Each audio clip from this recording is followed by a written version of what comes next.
Dalam nama Bapa dan Putra dan Roh Kudus. Amin. Allah Bapa yang Maha Kasih, kami bersyukur kepadamu atas penyertaan-Mu dalam hidup kami. Sebentar lagi kami akan mendengarkan dan merenungkan firman-Mu. Berkatilah kami, agar kami mampu memberikan hati dan pikiran kami untuk merasakan kehadiran-Mu dan sapaan-Mu lewat sabda dan renungan hari ini. Dan semoga semuanya itu menjadi petunjuk bagi kehidupan kami dan menerangi kegelapan hati kami. Demi Kristus Tuhan kami. Amin.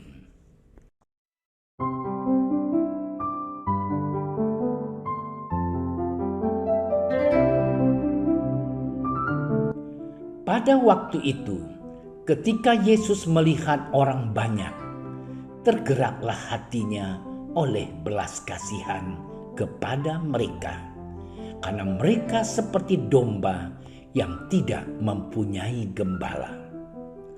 Lalu mulailah ia mengajarkan banyak hal kepada mereka. Pada waktu hari sudah mulai malam, datanglah murid-muridnya kepadanya dan berkata, "Tempat ini sunyi dan hari sudah mulai malam. Suruhlah mereka pergi supaya mereka dapat membeli makanan di desa-desa dan di kampung-kampung di sekitar ini." Tetapi jawabnya, "Kamu harus memberi mereka makan." Kata mereka kepadanya, "Jadi, haruskah kami membeli roti seharga 200 dinar untuk memberi mereka makan?" Tetapi ia berkata kepada mereka, "Berapa banyak roti yang ada padamu? Cobalah periksa." Sesudah memeriksanya, mereka berkata, 5 roti dan 2 ikan. Lalu ia menyuruh orang-orang itu supaya semua duduk berkelompok-kelompok di atas rumput hijau. Maka duduklah mereka berkelompok-kelompok, ada yang 100, ada yang 50 orang. Dan setelah ia mengambil 5 roti dan 2 ikan itu, ia menengadah ke langit dan mengucap berkat. Lalu memecah-mecahkan roti itu dan memberikannya kepada murid-muridnya, supaya dibagi-bagikan kepada orang-orang itu. Begitu juga kedua ikan itu dibagi-bagikannya kepada semua mereka. Dan mereka semua makan sampai kenyang. Kemudian orang mengumpulkan potongan-potongan roti 12 bakul penuh, selain daripada sisa-sisa ikan. Yang ikut makan roti itu ada 5.000 orang laki-laki. Demikianlah sabda Tuhan.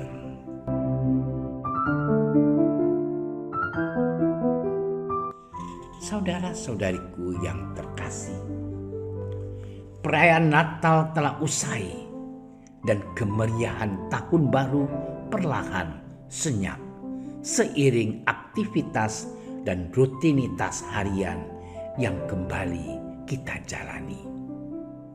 Banyak orang kembali ke aktivitas dan kesibukan seperti sedia kala. Bisa jadi kita kembali ke persoalan yang sama, menjalani lagi hari-hari yang penuh frustrasi seperti dulu. Kembali berjumpa dengan orang-orang yang menyebalkan. Atau bisa jadi kita dihadapkan kembali pada situasi yang sama seperti dulu. Lantas apa yang harus kita lakukan?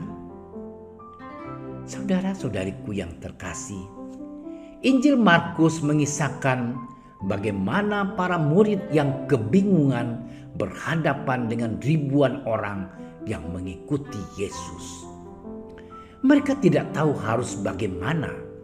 Hari mulai malam, orang-orang kelaparan dan mereka tidak punya sedikit pun makanan untuk dibagi.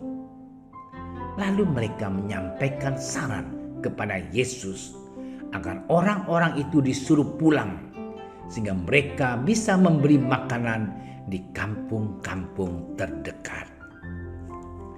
Saudaraku yang terkasih, perilaku para murid seharusnya tidak demikian. Mereka sudah lama mengikuti Yesus dan sudah seringkali menghadapi situasi seperti itu. Namun kegusaran, kekhawatiran, dan rasa takut menguasai mereka, sehingga mereka tidak tahu harus berbuat apa. Menjawab kegusaran itu, Yesus menyuruh mereka memberi makan orang banyak itu. Mereka tak perlu membeli, tapi dengan mengumpulkan makanan dari antara orang banyak itu. Ada 5 roti dan 2 ekor ikan. Yesus mengambil makanan itu, menengadah ke langit dan mengucap berkat. Kemudian mereka membagi roti dan ikan itu, sehingga ribuan orang makan dengan kenyang. Saudara-saudariku yang terkasih, kisah Yesus memberi makan 5.000 orang bukan saja memuat kisah tentang kemahakuasaan Tuhan memperganda roti.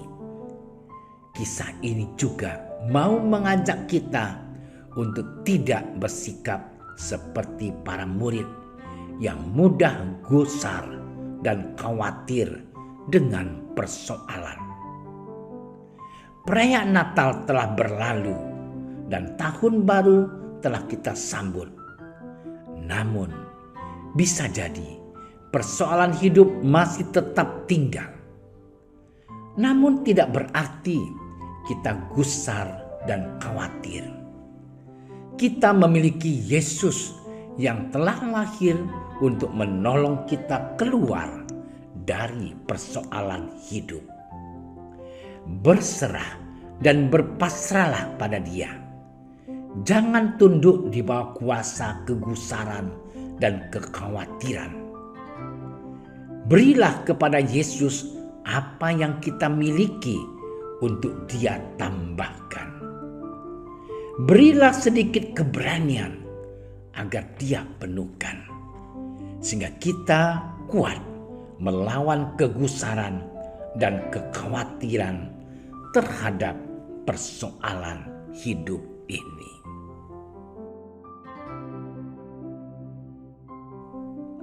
Tuhan Yesus, berilah kami kekuatan untuk tetap tangguh dan teguh melawan segala godaan, sehingga kami tidak gampang menyerah ketika berada di dalam penderitaan dan pencobaan. Engkaulah Tuhan yang kami puji kini dan untuk sepanjang segala masa. Amin. Dalam nama Bapa dan Putra dan Roh Kudus. Amin.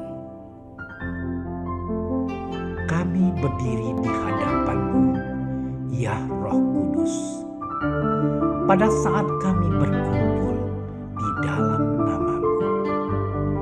Bersama-Mu sendiri yang membimbing kami, membuat diri-Mu nyaman berdiam di hati kami.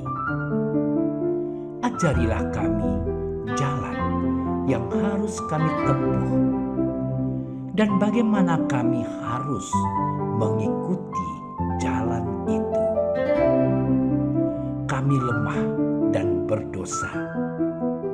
Jangan biarkan kami mendukung kekacauan. Jangan biarkan kebodohan menuntun kami ke jalan yang salah. Jangan pula keberpihakan mempengaruhi tindakan-tindakan kami. Kiranya kami menemukan di dalam Engkau kesatuan kami, agar kami boleh berjalan bersama menuju kehidupan abadi dan tidak menyimpang dari jalan kebenaran dan apa yang benar.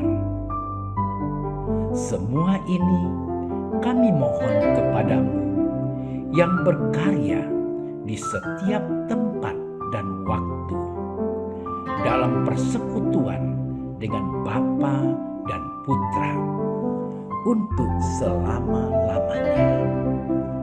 Amin. Bapa kami yang ada di surga, dimuliakanlah nama-Mu. Datanglah kerajaan-Mu. Jadilah kehendak-Mu di atas bumi seperti di dalam surga. Berilah kami rezeki pada hari ini, dan ampunilah kesalahan kami, seperti kami pun mengampuni yang bersalah kepada kami.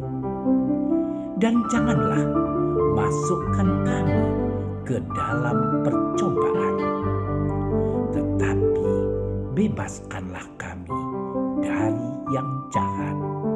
Amin. Salam Maria, penuh rahmat, Tuhan sertamu. Terpujilah engkau di antara wanita, dan terpujilah buah tubuhmu Yesus. Santa Maria, Bunda Allah, doakanlah kami yang berdosa ini, sekarang dan waktu kami mati. Amin. Kemuliaan kepada Bapa dan Putra dan Roh Kudus, seperti pada permulaan, sekarang, selalu, dan sepanjang segala masa. Amin. Terima kasih sudah menyaksikan renungan hari ini. Jangan lupa like, subscribe, dan aktifkan tombol loncengnya agar Anda yang pertama mendapatkan notifikasi updatean renungan harian dari Komsos Keuskupan Padang. Dan bagikan ke sosial media agar saudara-saudara kita dapat mendengarkan dan merenungkan firman Tuhan.